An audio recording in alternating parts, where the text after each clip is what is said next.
Hello guys, in this video I am going to show you how to add videos to your to another video on the IntroTube application.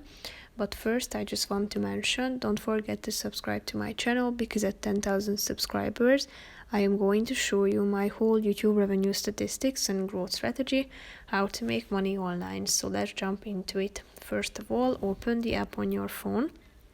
After that, you should double tap on the video that you have already selected and then click on the add button down below in the left side corner, and then select another clip from your gallery and click on it. As you can see, it is now being imported to the application, so you will be able to insert it.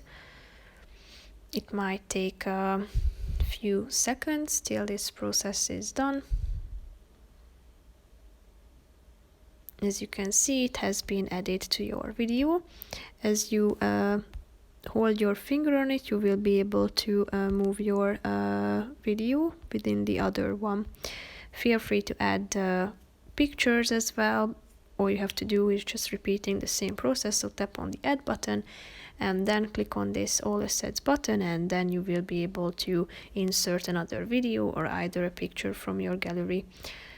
So that's pretty much it for this video, guys. See you in the next one. Bye bye.